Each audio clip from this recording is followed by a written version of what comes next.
All right. Well, good morning, everyone. We'll get started here, and I'm sure we'll have a few more people filtering in as we're getting started. But my name is Steve Kalina. I'm the president and CEO of the Minnesota Precision Manufacturing Association. I want to welcome you all here.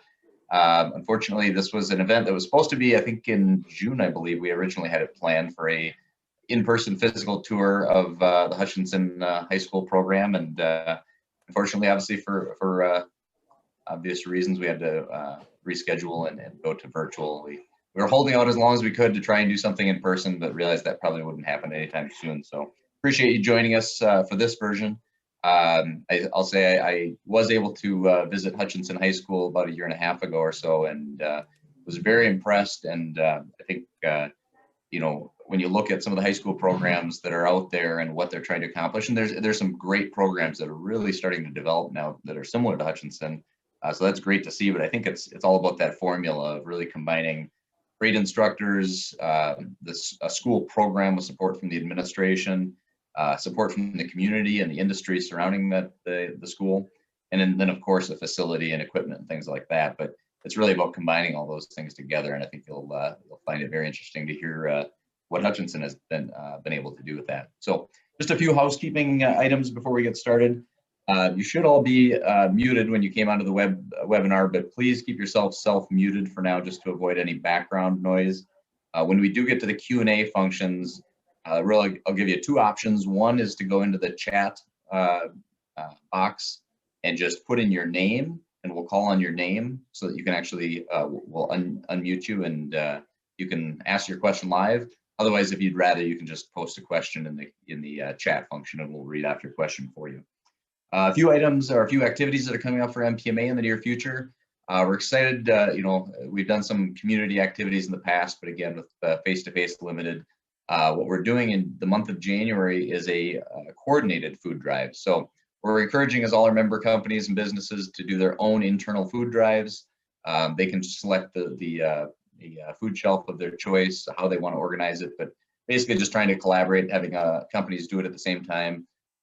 And then if you do that, share your information with us, share your updates, share pictures. We'll share it on social media. And of course, we hope you do the same. So just a way to kind of coordinate some community give back, especially after the holidays when people are still in need of food. We've also got a great program, again, that would have been in person, but Diversified Plastics is hosting a program on January 14th, focused on technology by Carbon. So it's pretty cool technology, similar to 3D printing, but it's kind of a special application that you would find interesting. And then February 9th, we've got a program on cybersecurity related to the CMMC, the new federal regulations for government contracts. A lot of our companies are really getting hit hard with that and having a lot of challenges figuring out the new regulations and how to move forward. So if you are in the in government contracts, I would encourage you to sign up for that program, and we're going to be doing more as an association to help companies figure out that path. Also, if you aren't aware, we're in the middle of our first cohort, our pilot cohort of our training academy, which is going really well at Hennepin Tech. The students have been just really impressive, but we are now setting up our second cohort. So that cohort is going to start in the middle of March, also at Hennepin Tech. And so if you or your company are interested in getting involved in that, please reach out. We're going to be getting companies and individuals signed up here. There are prerequisites and work to be done in the January-February timeframe. So we're getting everyone signed up in the next few weeks. And lastly, of course, MPMA has our Education Foundation, which raises money for student scholarships as well as support for technical education programs. So of course, throughout the year, we do our best to try and raise money through donations. This year has been a little bit more challenging in that respect. So if you are considering any end of year giving from either personally or your company, we ask that you hopefully consider MPMA's Education Foundation for some charitable giving. So we've actually had some great donations in the last couple of weeks. We want to try and keep that momentum going here. And then of course, next year, hopefully get back on some more regular fundraising activities. So before we get to the Hutchinson High School presentation, as you can see on your screen, PDRWorks is going to be giving a presentation. Beth Mayotte is the program director at PDRWorks. And she's going to be sharing a little bit about injury prevention and some of the things they do. Personally speaking, my wife is an occupational therapist at a hospital, And so, you know, she deals with patients all the time that are dealing with work-related injuries, wear and tear, you know, fatigue on their bodies that can cause serious issues long-term. So I've come to realize how important this is, not only from my business, you know, within my business, but also just seeing it in the community and people that struggle with injuries and again, some of the long-term fatigue that we can experience too. So I encourage you, once this presentation's over, to learn more about what PDRWorks does. They're a newer member of MPMA.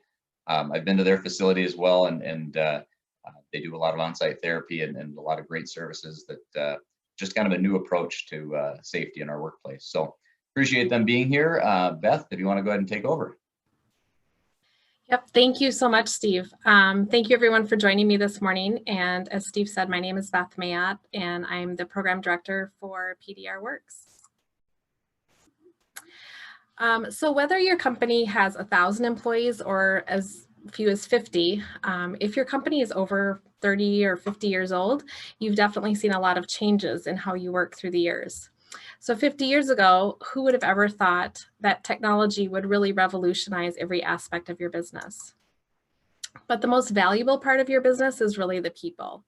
I'm guessing every company has one or maybe a few employees who have the skills, the expertise, and the knowledge that's really critical to the team and getting that finished product out the door. Innovative solutions in healthcare are really today's opportunity. Today, there are low-cost solutions to those rising healthcare costs and your worker health. So a little bit of storytelling. I recently worked with Bob, a 57-year-old worker at a manufacturing company who had neck pain. He really attributed this neck pain to looking down at his workbench, and while very valuable to the company, had resorted to occasionally calling in sick from time to time and using that as a way to deal with his soreness. His job was very manual, and by the end of the workday, he would have to go home and rest, and he told me sometimes even take some medicine for that soreness. So Bob and I worked together and at his work site and adjusted some of the parts bins on his workbench and took a look at his tools and other equipment. We had him start taking 2 micro breaks per hour to change his position and do some stretches for his neck. I also performed soft tissue work or massage and taping to help him with his soreness during his workday. And after 2 or 3 visits, he reported decreased soreness while working and improved results when he went home.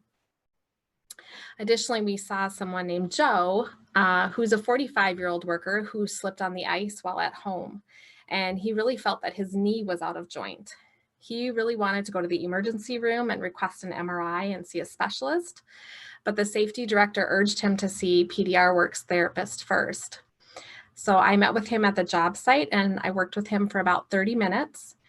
This first visit didn't go through his health insurance because the content of the session is under OSHA guidelines for first aid care and therefore was not a recordable.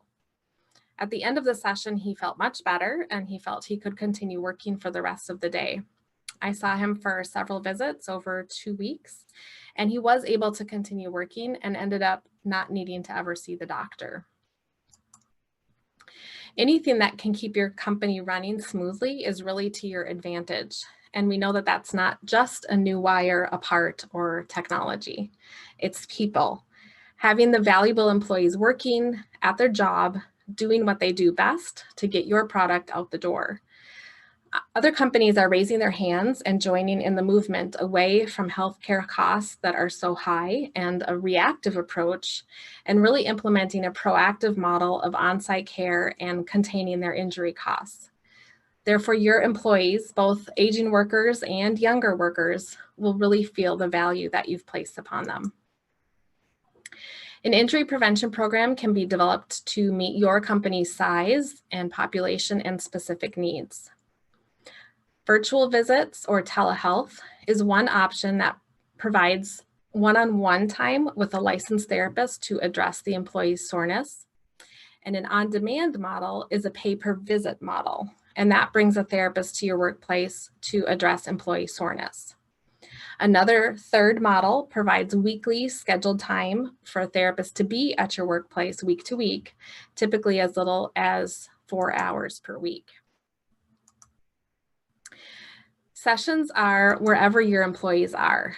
The on-demand visit allows your employees to receive injury care under OSHA guidelines wherever they work. And we do follow CDC and Minnesota Department of Health guidelines for COVID precautions and prevention, and whatever your company's specific policies are. We have a very quick startup and can have a therapist out to you quickly. The mobile service is risk-free because you only pay for what you need. The people who make up your team are really the core of your business, and keeping them healthy and safe, especially as workers age, is an important step. So today, those solutions exist that might seem too good to be true. They lower costs, they keep employees happy, employees are free from costly injuries. And you might think, well, we don't really have injuries, or this isn't something that I need right now. But like we talked about earlier, 50 years ago, no one thought they needed a cell phone either. So recognizing that good opportunity and taking advantage of it can really put your company at the leading edge of how business is done today, and what is really becoming a new normal. So whether you have an employee who is sore from work tasks like neck soreness, or something that happened at home like slipping on the ice, we can help. Injury care, like I mentioned earlier, is performed under OSHA guidelines for first aid. So the session with the therapist does not trigger a recordable. Often the session reduces the anxiety about what that employee is feeling and allows them to manage their symptoms.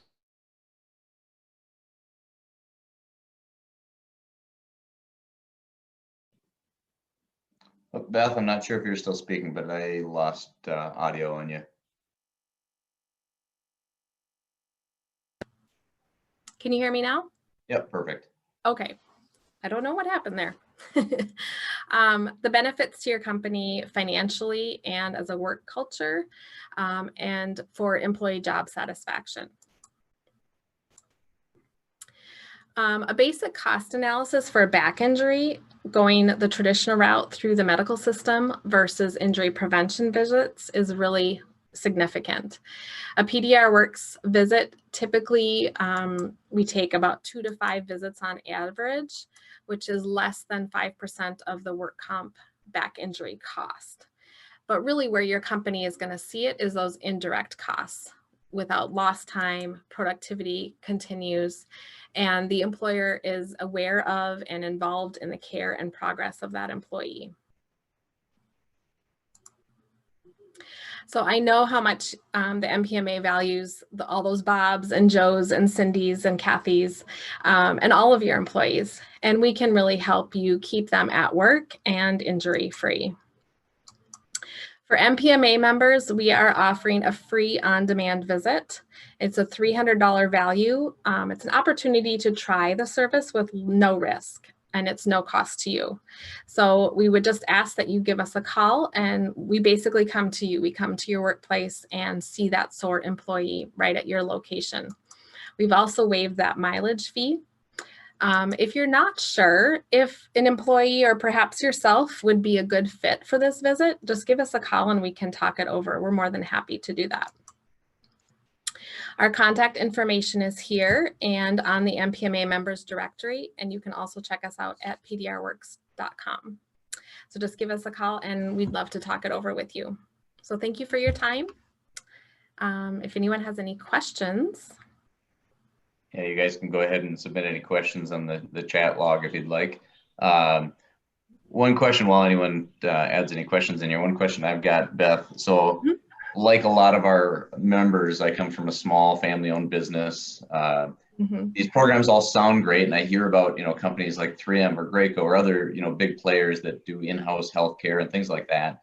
And I kind of lump this in that category, thinking, well, yeah, it'd be great to have. I love the idea, but you know, how would I make it work at a small company? So can you contextualize that a little bit in that, I mean, how does a small company, how does a 50-person company really implement something like this? Or what is it from a program standpoint or from a cost standpoint too?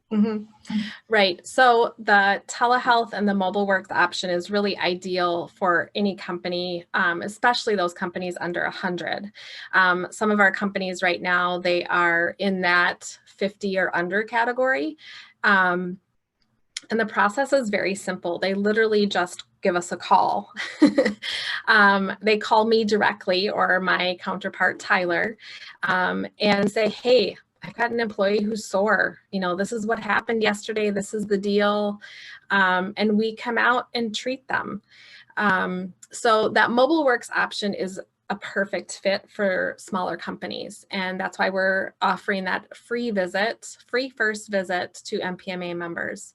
It's a great value. And like I said, it's quick startup, it's easy, and you only pay for what you need. So there isn't a big contract, there isn't a big service agreement. Just give us a call when you need us. And if you don't ever need us, that's fine too. But at least we have that connection, we have that relationship, and we're able to act quickly should you need us, even if it's 6 months down the road. And this question came up with a manufacturer. How do you determine the balance between reportable injuries? I mean, if someone came into my office and said, I got a little ache from this work center, I wouldn't go to HR and report it right away. I would say, okay, well, let's figure out how we can set up the work cell different, or, you know, give you some better tools or whatever it might be. Mm-hmm. But where do you draw that line between when someone, I mean, if someone came into my office though and said, I'm going to be off the next week because it hurts my back so bad, well, then it's clearly a different story. But how do people determine that gray area and when to take it to HR or a reportable injury versus just keep it, or working with you and keeping it just more at, you know, at the workstation? And mm-hmm. So part of the great thing about our program is we're really part of that team approach and helping the company figure that out. So one of our talking points to the employees and to the companies that we work with is early reporting. So we'd much rather have the Joe, the Bob, the Mike come in and say, I'm kind of sore. I don't really know why. Great. Let's call PDRWorks. We can come out and we can help with the process of determining, do you need to see a doctor, or is this something that we can keep as a non-recordable?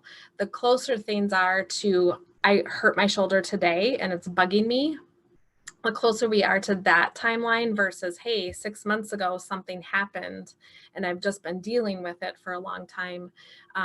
That first situation, the early reporting situation, is always easier to clinically address. So early reporting is part of it, and we help that company with that messaging. We help the company with implementing a stretch program, help the company implementing talking points of, I'm here to help you. So why go to the doctor? Why sit in a COVID infested waiting room right now when I can come to you? And deal with that right here. You don't have to leave work. You don't have to take the time off to do that.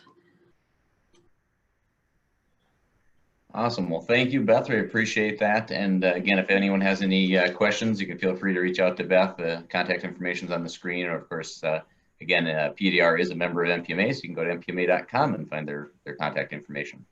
Yeah. So next we're going to shift gears. Yeah. Oh, thanks, Beth. Thank you. So next we'll shift gears to our main presentation for today. Again, much rather be there in person, so I encourage you guys at some point to get connected to, if you get a chance to go out to the Hutchinson High School, see their program in action. It's really impressive.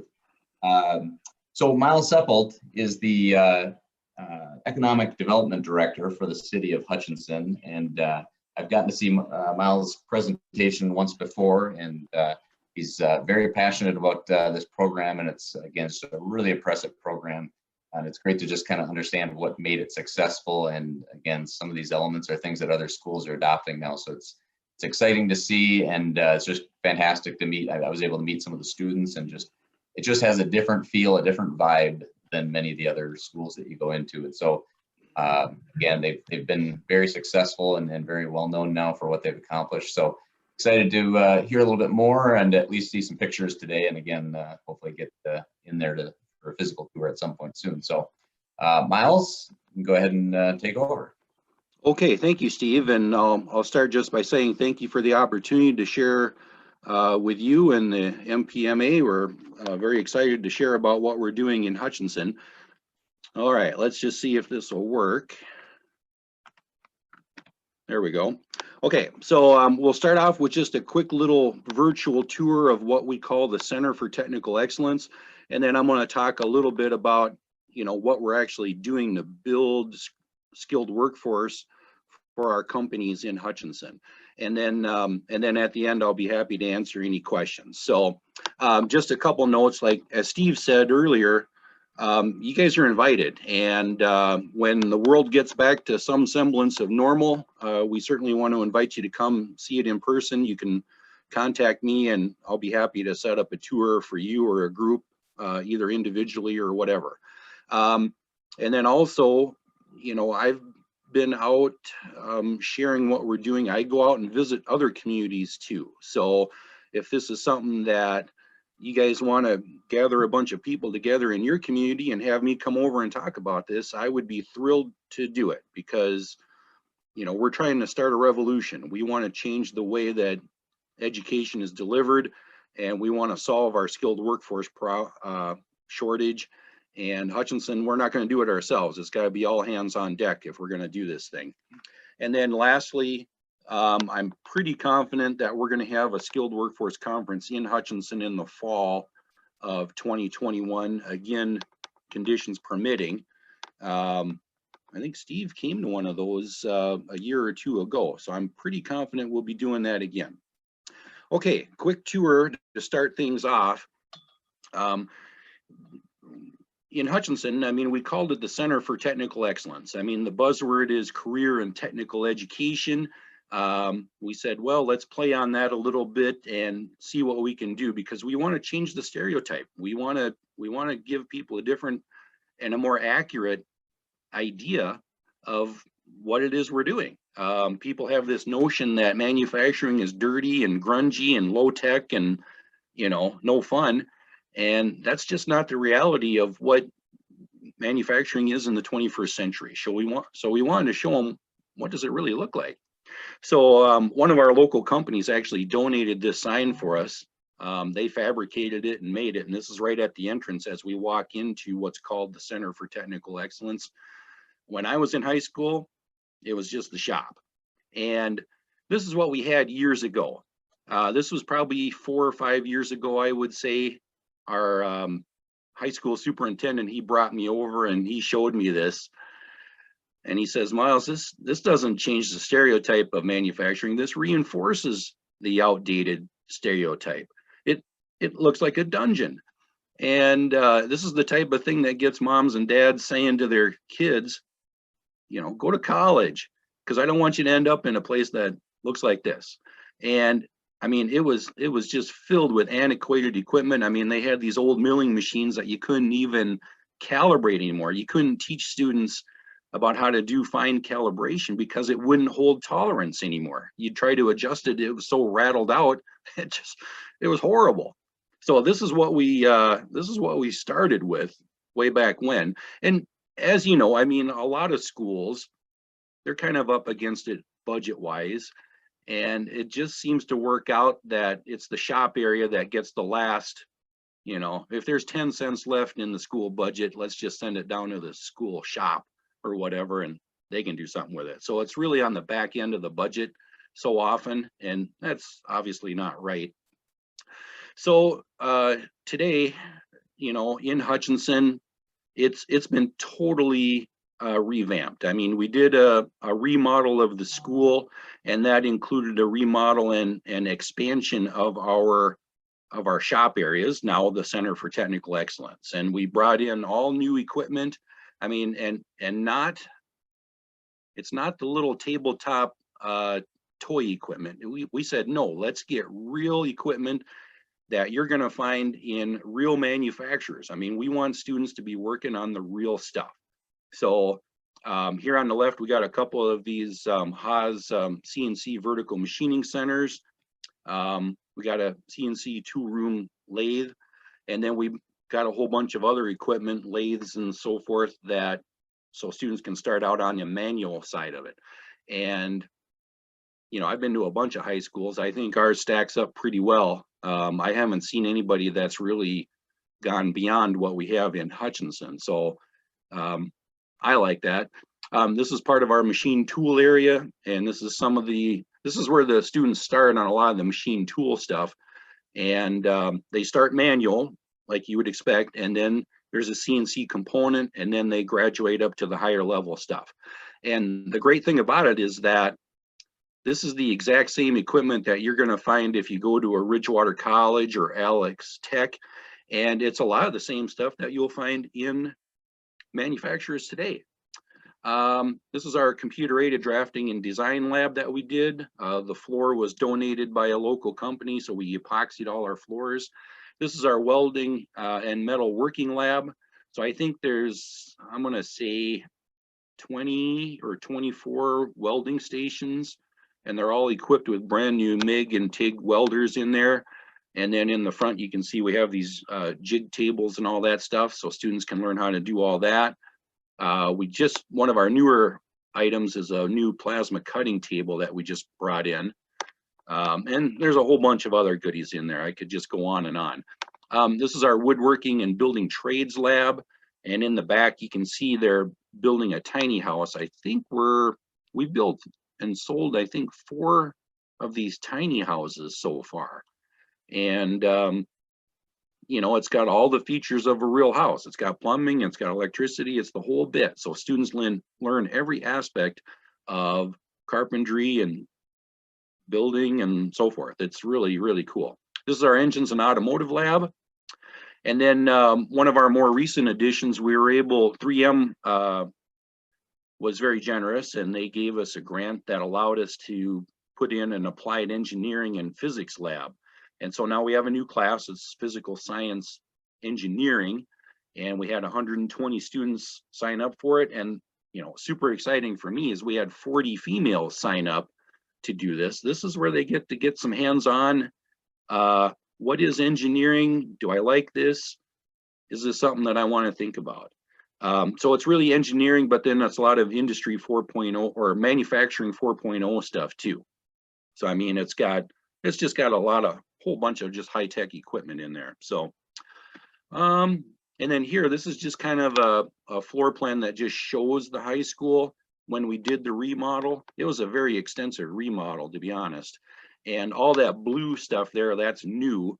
And then the box in the middle with the dashed lines, that's the Center for Technical Excellence. And we did it on purpose that way, because as students go to and from classes, we wanted them walking right through the Center for Technical Excellence. We want them to see all the cool stuff that's going on in there. And so there's windows all over the place on both sides of this stuff. And that's just so students can look in and see what's going on and, you know, say, I got to get in there. Part of it is we wanted teachers to see all the cool stuff going in there too, because we got to help them understand that, wait a minute, this is super cool, high-tech stuff. This is solid career stuff. And then most importantly, we wanted moms and dads, because they're the ones that we got to really bring around in terms of how they think about these things. We wanted them to see all that stuff, because we want mom and dad saying, you know, Tommy, Susie, get in there and do that, because that looks awesome. So that's the very quick, the very short tour. And again, if you ever want to come and see it in person here, once we get through this pandemic stuff, we love to show it off, and you're invited. Come over and take a look, and I'd be happy to give you a walkthrough and really let you see what we're doing there. So, okay, building off of that now, talking a little bit about the skilled workforce shortage, I'm going to share a little bit about what we're doing in Hutchinson and how we're doing it. And my goal is to plant a seed, because like I said before, we want to start a revolution. We want school districts across Minnesota and across America to be following in our footsteps and be doing this stuff, because that's how we're really going to solve the skilled workforce shortage. And like so many things, it just seems like, you know, we can't count on somebody to come in and do this stuff for us. We just got to roll up our sleeves and do it ourselves. That's what we need to do. So before I get into that, the question arises, well, how on earth did we get here? And, you know, this graphic, I think, is pretty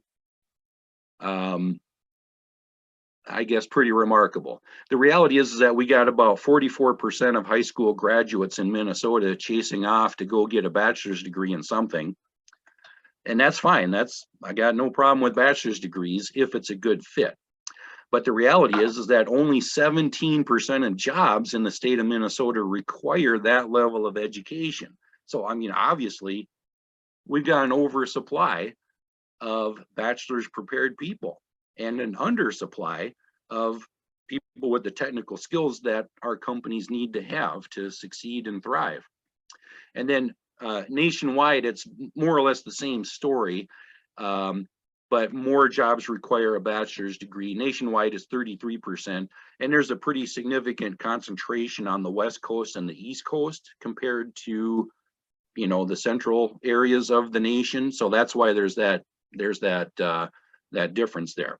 But still, the overall story is just the same. We got too many people chasing after a bachelor's degree, and the jobs that are out there, they simply just don't require that level of education. So, and then there's some negative consequences that go with that. We have what's called underemployment, meaning that we have people that have a bachelor's degree or higher, but they're working at a job that doesn't require that degree. And I got to update my data, but as of 2017, 44% of recent college grads came out of school and they're underemployed. And I think about the crew of guys that I ran around with when I was at college. You know, there was like 5 of us. And right now, I mean, 20 years later, I'm the only one out of that 5 that's actually working a job that requires the degree that they hold. Those other guys are doing fine. They got good jobs, good paying jobs, but it certainly did not need a bachelor's degree. And then, as every mom and dad knows, the cost of going to college these days is crazy. And this here red bar on the top, that's education. And that's above healthcare. That's above housing. It's above food and beverages. It's above everything else. It just costs an arm and a leg to go get a 4-year degree these days. On the right there, I went and looked online. U of M, it's $55,000. That's just the tuition and fees. If you want to live indoors and if you want to eat, it's going to be a little bit more. And then you go to a state school, it's still 30 grand. And then you compare it to a 2-year school where 10 or 11,000 and you're qualified to go get a good paying job. So that's a little thing to remember there. And then also student debt running out of control. In 2017, average student debt over $31,000. And what a way to start life, to be in the hole that much. I mean, that really limits what you can do. Yeah, I won't go too much further into that. And then all at the same time, we've got a huge shortage of skilled workforce. I mean, in Minnesota, there's at least 12,000 jobs, skilled jobs, that are going unfilled. And nationally, it's over 400,000. We have the jobs are there. We just don't have the skilled, qualified people to take the slots. So the challenge is that how do we fill this gap? You know, between now and 2025, over 2.4 million manufacturing jobs are going to go unfilled. That's a problem. And it's not just in manufacturing, it's also in medical care, right? In Minnesota, we need 20,000 new registered nurses between now and 2024. Where are those folks coming from? So it's medical care, it's the building trades and all the related. I mean, it's really system-wide that we're running into this problem. And why? What's going on? Again, like I said, I mean, we just have too many people chasing off to a 4-year university. When I was in school, in high school, and I think everybody remembers this, it was just kind of assumed that, you know, go to college. And by that, they meant go get a 4-year degree. And if you did that, you're going to be a winner. And if you don't do that, well, we won't talk about that. So, I mean, there's this sort of subtle bias built into the system that you're supposed to go off and get your 4-year degree. But the reality is that over 40% of those people that go don't finish the degree because they don't know what to major in, they don't know why they're there, they don't know what they want to do in life, and they end up dropping out. And they got some nice student debt as a parting gift. Harvard University came out with a study just a few years back where it showed all this here. 44% are going off to a four-year university, but only 33% of jobs require that level of education. And so the reality is that 2/3 of the jobs, 57% skilled training and another 10% that are unskilled, 2/3 of all the jobs, it's a 2-year degree or less. That's where we need to be putting our emphasis. So as everybody here knows, the need, it's for technical and employable skills. It's not just degrees. And again, I've got no problem with degrees or four-year schools if it's the right fit, right? If it's the right fit. So how do we fix this thing?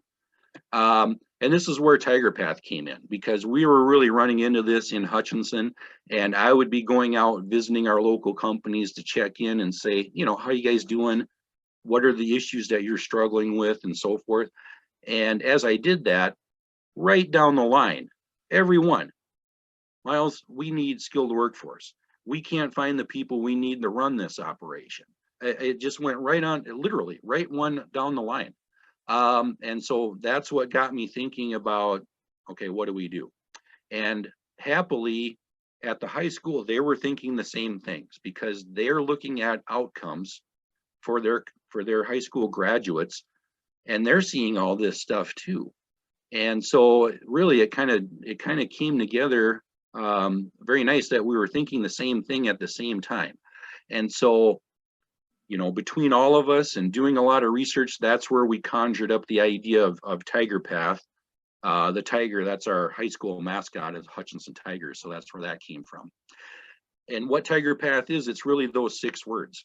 That sums it up. It's discovering talent, it's developing skills, it's building careers. That's what Tiger Path is. So our premise is that the shortage to the skilled workforce problem, it's right in front of us. They're in 10th grade right now, and we just need to get those guys going in the right direction. We need to get them going in the direction to where the jobs actually are. And so that's what we're working on in Hutchinson, is how do we get young people aimed in a direction that matches the job market. So from that and doing a lot of research, we came up with a bunch of different ideas that we're implementing. It started off with realigning high school education. And the goal is really just to help students find their own path. We just don't want it all preconceived that everybody's going to college. Everybody's going to go get a 4-year degree. No, we want to get away from one size fits all education.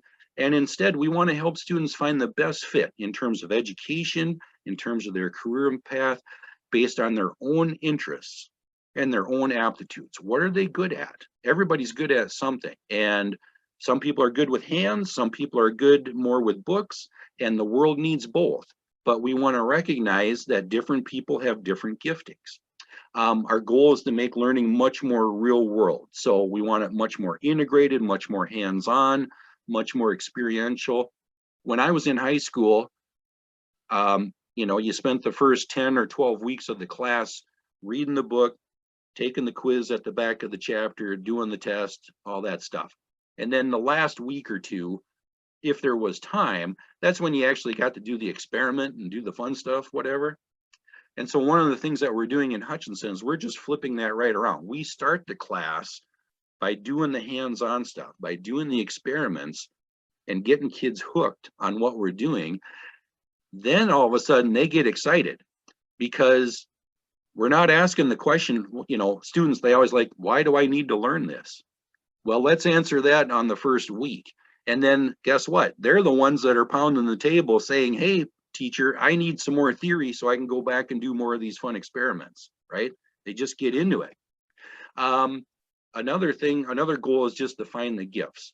And so we want to get away from this question of how smart are you, but instead be asking the question, how is it that you're smart? My dad, he never went past high school. But when it comes to mechanical things and engines and anything mechanical, he is a genius. And I can just describe, I've got a little hobby farm and antique farm machinery, and I can describe the problem over the phone. And he's going to say, well, look at this or look at that. And 9 times out of 10, he hits it right on the head because he has a total gifting for how things work. And so that's what we want to bring into the high school is how are you smart, right? And just recognize that different people have different giftings, and let's use that as a clue to inform us as we think about what's the best educational path, what's the best career path for you. Another goal is just to flip the decision-making process for college, right? When I was in high school, I mean, the first question was, what college are you going to go to? And then you'd go to college and try to figure out a major. And then from that, you would just hope and pray that you could get a job that somehow would fit the major. But instead, that should be flipped on its head. It should be in terms of what do you want to be first? And then second step is what program of education is going to get you to what you want to be. And then the third step is what school is going to deliver the education that gets you to what you want to be. So we just want to turn the system around.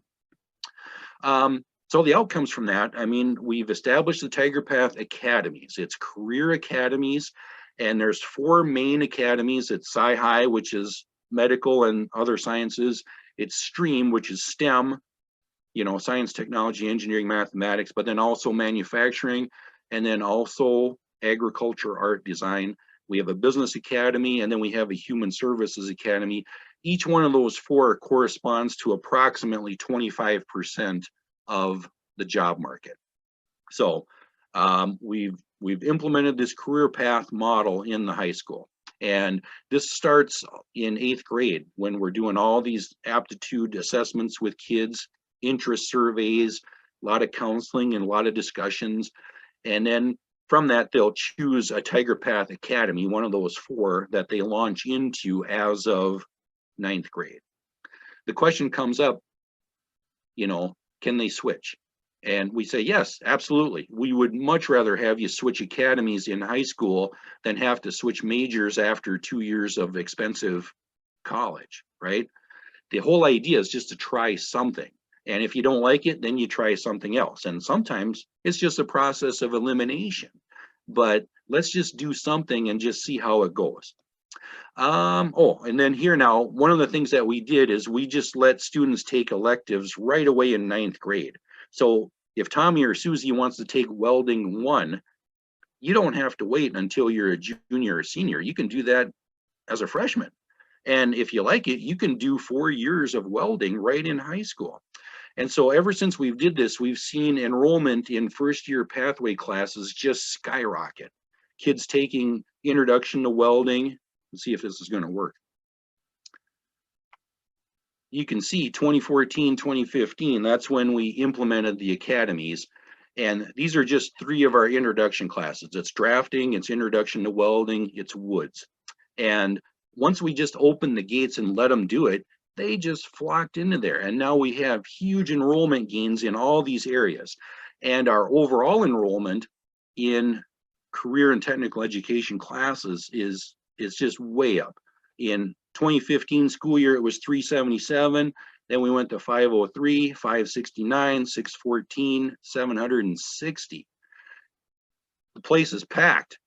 And the more kids we get in on the front end of the pipeline, the more kids we're going to have coming out the back end of the pipeline and pursuing technical type education and careers. So we're super excited about that. Second strategy is just to build educational pathways to college. So here we're just partnering with our local technical college, Ridgewater College, and we just want to create seamless ways so that they can earn college credit while they're still in high school, and then also industry recognized credentials. We want students to graduate with a diploma in one hand, a bunch of college credits in the other hand, and maybe an industry recognized certification in their back pocket. So to do that, I mean, we've worked with Ridgewater Ridgewater's been very good about offering articulated college credits. And this is a way for students to earn college credit for the work that they're already doing in high school. So the high school teachers and the college professors, they'll line up their classes next to each other and compare. And then we'll make some adjustments at the high school level so that Ridgewater says, hey, we can award you 1 credit or 2 credits for that work. And then you come over to Ridgewater take that same class and earn the last credit, but you don't have to pay for it. You only got to pay for the one that you're earning, because the other two you get for free. And then that gets you on your way to your degree or your certification or whatever. And then we're rolling out more and more of these industry recognized credentials. So there's some that we have from National Institute of Metalworking Skills. We do the OSHA 10 program. Just last year, we launched a program so that students can actually get credentialed as a CNA in high school. And if they're going on into nursing to be an RN, I mean, what a great way to start. And then we're adding more stuff. We want to add a certified welder program and certified production technician and so forth. So that's kind of an ongoing process for us. Third strategy is to just change the stereotypes, because as everybody knows, there's outdated stereotypes about manufacturing, that it's dirty, that it's dingy, that it doesn't pay, and it's going to China.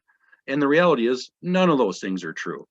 And so we just need to be intentional about helping people understand what manufacturing looks like in the 21st century. So we're just trying to change these stereotypes about manufacturing, about gender in the workforce, and about education and career. We want to get away from this notion that a 2-year degree is somehow less than a 4-year degree. It's just, they're different, but that doesn't mean that one is less important than the other. Where would the world be without plumbers or electricians? We need those people just as much as we need a banker or an attorney. We'd still be living in caves if we didn't have these technical people. So one of the things that we do, I mean, we're doing tours for students and teachers, and most importantly for parents, because oftentimes it's mom and dad that need to learn about what we're doing and why it's important. We do a job shadowing program so students can go out and see what's going on. And then of course we created the Center for Technical Excellence at the high school so that students can have an accurate idea, not just students, but teachers and mom and dad. This is what manufacturing looks like in the 21st century. We've been very lucky that we've got a bunch of female instructors that have been coming in at every level. You know, both in our CTE area at the high school, we've got some gals that are teaching welding, which is awesome. And then you go over to Ridgewater College and the lead instructor on machine tool just happens to be a female. How cool is that? I mean, that helps us bust the stereotype, you know, women don't weld and women don't do machining. Baloney, of course they do, and they do it a lot better. The welding instructors, they actually tell me, they say, you know, my best students are actually the gals because they listen to me. Yeah, the guys, they want to start welding, and then if they screw up, then they'll figure it out later. But the gals will actually listen on the front end. We do an Academy Path Fair, and this is where we get local employers to come in and just share what they're doing and what the career opportunities are. And now we've developed this kind of next generation career fair, what's all very hands-on. We couldn't do it this year, obviously, but we'll be back to doing it next year. But the whole idea is just to help students understand where are the jobs, what are the jobs, what do they pay, what are the opportunities. And then we rolled out a website too. This is really aimed at mom and dad. It's hutchtigerpath.com. I invite you to all go look at it because it really just lays out what we're doing and how we're doing it. And one of the cool things about it is there's pages on there that just lay out where all the opportunities are. And I need to update this actually, but you know, CNC tool operators between now and 2024, we need 2,300 people to do these jobs in Minnesota. We need another 4,000 machinists in Minnesota. So the idea is just to help not only Tommy and Susie, but mom and dad understand, wait a minute, there's a lot of jobs out there right in our backyard, and these pay pretty darn good. So yeah, we're doing that. And then the fourth piece is just to cultivate relationships between school, the high school, and employers. This is where we're doing, you know, we just want to get as many connections as possible and do as much as we can to bring real world education into the classroom. So we hired a Tiger Path coordinator. So she's the one that's in charge of organizing tours of companies, and she might bring in company people to the classroom to give a talk about what they do as a career. For example, maybe we would bring in a dental assistant or whatever to talk about what her job is from day to day and all that stuff. So Andrea is our Tiger Path coordinator. So she's a resource for the teachers and our employers, and she's the one that really is the link between the two sides. So we want to get employers to be coming into the classroom. We want employers to adopt a classroom. We want to be able to take students out and show them what these places actually look like and what the opportunities are, set up internships, all that stuff. We have an internship program that we're running now that we need to grow it, but it's going, so we'll keep ramping that up. We do a manufacturers workforce summit, and again, it's part of it is just we want to get our employers connected with the teachers. We want everybody on a first name basis so that, a teacher can call an employer and say, hey, can you, send someone over to talk to the class? Or can you send someone over and show us a little bit of a more advanced welding technique or whatever it is? Or can we bring some kids over to see what you guys are doing? We just want everybody on a first name basis. So John can call Bill and, hey, Bill, how you doing? And let's do this thing. The fifth one is upgrading our high school CTE facilities, and that's the Center for Technical Excellence. So I won't talk any more about that. And then the last piece is just launching a school-based manufacturing business. Our goal is to make a real manufacturing business based in the high school so that the students are making real products for real customers. That's the idea. So this is more at the beginning for us, but we do have it underway, and there's 4 students in there now. We've actually launched Tiger Manufacturing, and now my task is to help ramp this thing up. But the whole idea is to give students practical, real world experience running a business, solving problems, making connections with suppliers and customers, and actually, the whole premise of Tiger Path is real world. So we want students running a real manufacturing business. So in our model, they do this over in Oliva Strum School District in Wisconsin. That's where we got the idea. That was the model for us, and really a slick operation. And they've been extremely successful, even to the point where now they do profit sharing with the students. The students actually get paid between $1,000 and $2,000 a year based on how well their little student-run business does. And so that's where we really want to go. So far, I mean, we've got Tiger Manufacturing up and running. Now we just need to ramp it up, scale it up. The Building Trades Division has cranked out 4 of these tiny houses, like I said, and we sell them, and the idea is to make some money, and the money actually goes back into the program to help pay for the machinery that we have and to keep the machinery up to date. And then it also goes into profit sharing for the students themselves. It's their business, they should benefit a little bit from that. So, the students, they built and designed all these computer desks in the CAD lab. And then these 2 guys, they actually built 20 computers for us too. So we didn't have to go to Best Buy or anything like that. So next steps for us, like I said, we got to ramp up Tiger Manufacturing. That's probably my big push over the next 12 or 18 months. I want to expand our internship program. I want to do more to get more of the gals into this area, because they're every bit as good and they should be doing this. And then we're working on expanding the Tiger Path concept in the middle school, because we want to get kids in grades 6, 7, 8 to start thinking about, what do I want to do in life? What do I want to be? And then they're all primed up for Tiger Path when they get to the high school. So I think that's all I'm going to say. I'm a resource for you guys. I have other resources I can point you toward if it's something that you guys want to pursue. And I'm just going to offer some suggestions in terms of, what can we do to bring this to our community? Number one, I guess, is connect with your economic development people or your chamber people and ask what are you guys doing about skilled workforce development? And, if the answer is nothing, that's the wrong answer. That's not the right answer. We need you guys to be working on this. And then connect with your local school, because there's a world of opportunities there.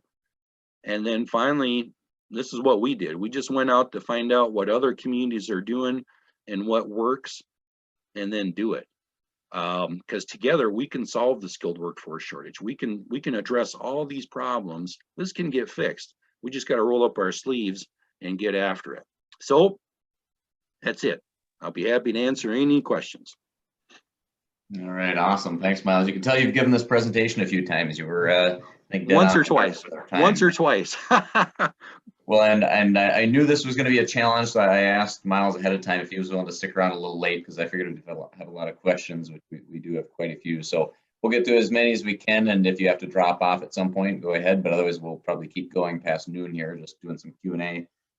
One thing I just have to say is, seeing some of these great programs, and if you can't get to Hutchinson, obviously it's a bit of a hike for some people. Just some other schools that I've been to that have been just fantastic. I would recommend trying to get into. They're similar in some ways to Hutchinson, but some unique differences too. But St. Francis High School, New Ulm, Shakopee, White Bear Lake, Johnson High School in St. Paul, just some really cool things. So I encourage you guys to check those out. The other thing that just came out last week, I think the Minnesota House released their list of new committees and the committee chairs. And if you aren't aware, they launched a new committee in the Minnesota House that is all about industrial education.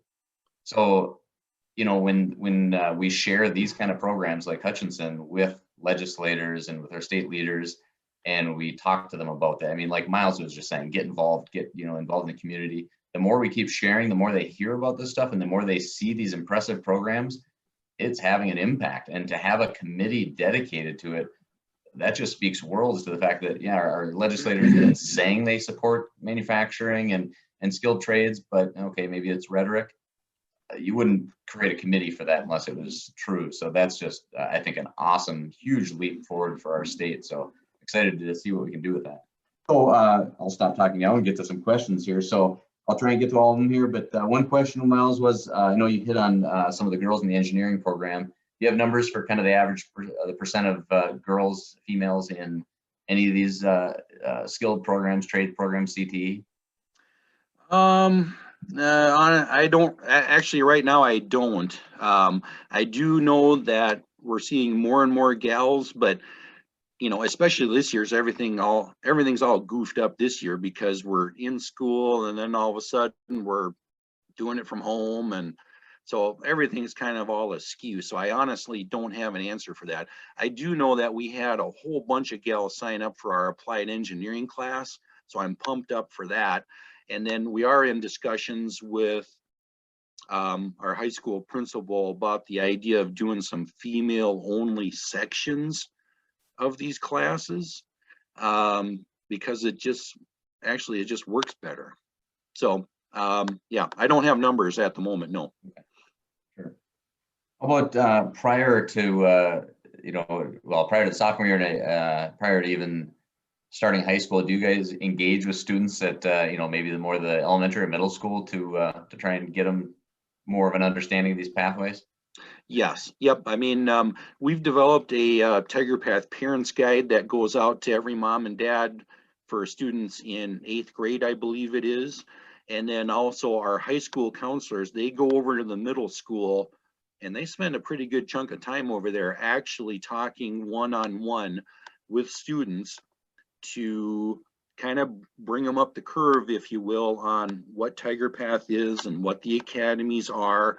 And then there's some surveys and there's some aptitude tests and stuff like that to help students figure out a little bit more about themselves and what do they like. Do they like hands-on or not? And some do and some don't. So the answer is yes, we're doing that and we're looking to expand that effort actually.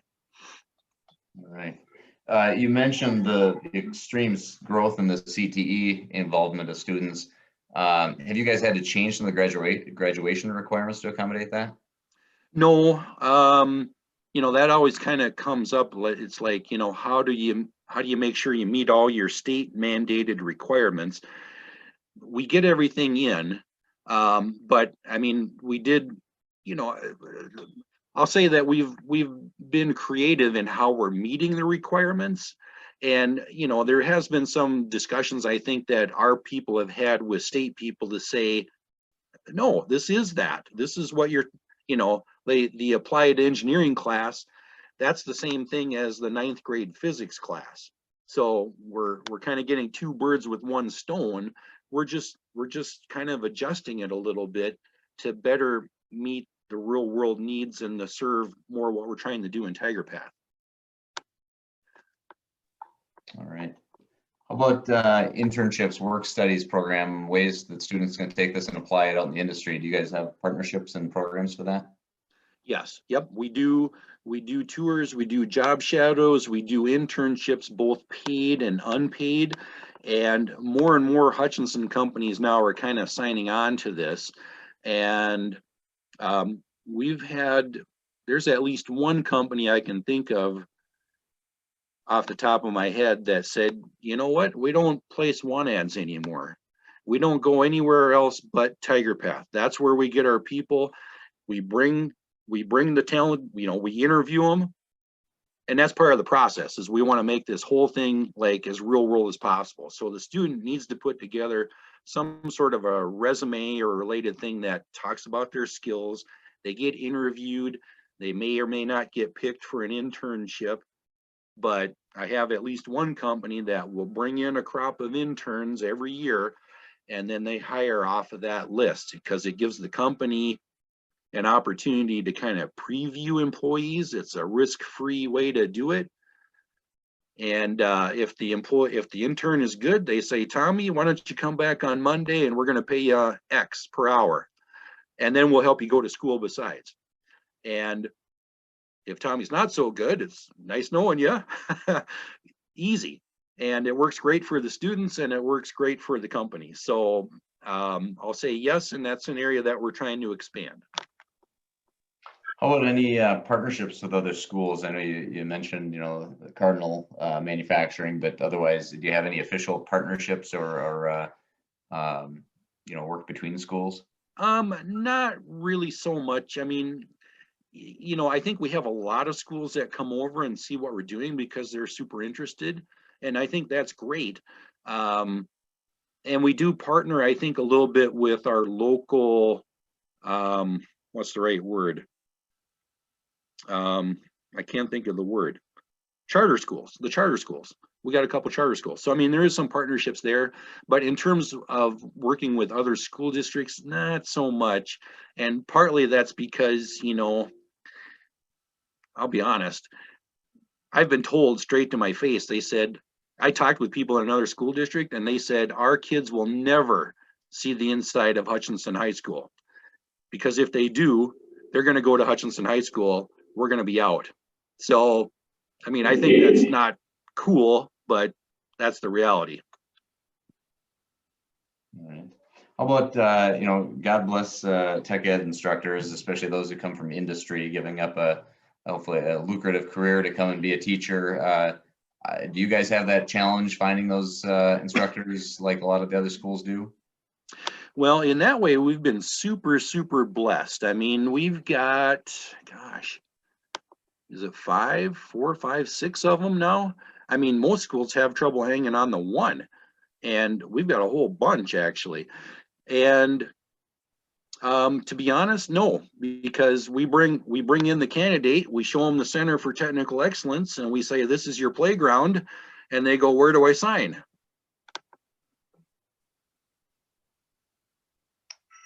That's great. Yeah. I think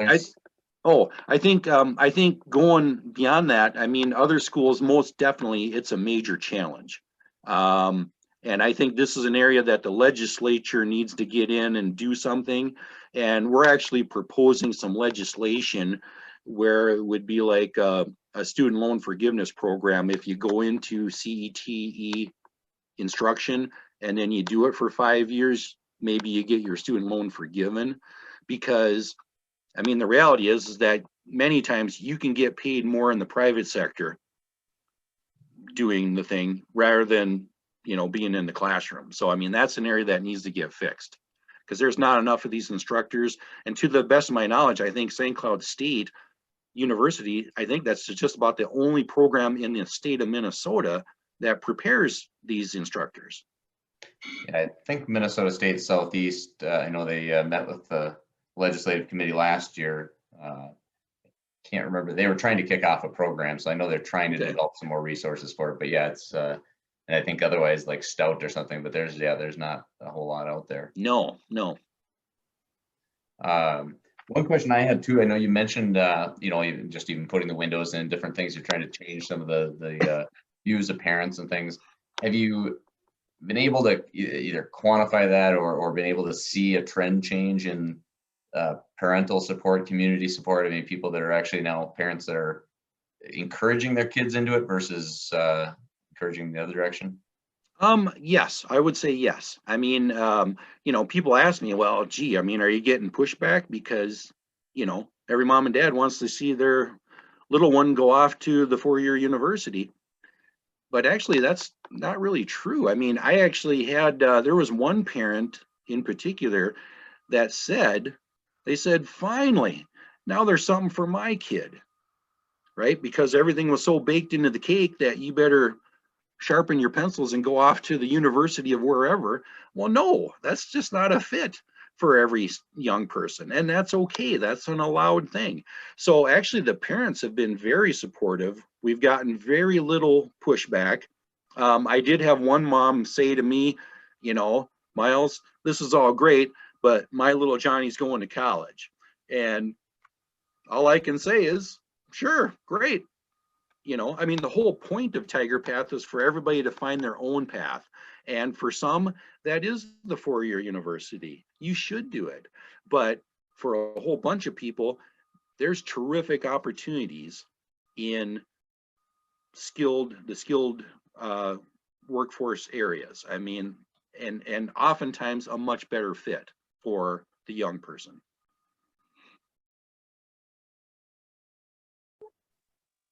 All right. Well, it happens to be lunchtime at my house, so the dog's barking at all the neighbor kids running over. So there you go. Myself again here. Yeah, and I appreciate Kelly Bronze made a point to make some great comments in the chat log if you guys get a chance to read them. But one thing she mentioned in here too is even you know, and this kind of is in line with like the Skills USA concept, but they bring in companies to evaluate welds that their students have done. So that's a pretty cool idea. You know, we're trying to support the Skills USA you know, program to try and get that going again with a lot of schools, but just any way to engage the industry and have them in the school or students in the shops, I think are great. So and of course yeah, Kelly just mentioned the Project Lead the Way as well. So so lots of great programs out there. I think you know, we're 10 minutes past now. I think I got through all the questions in the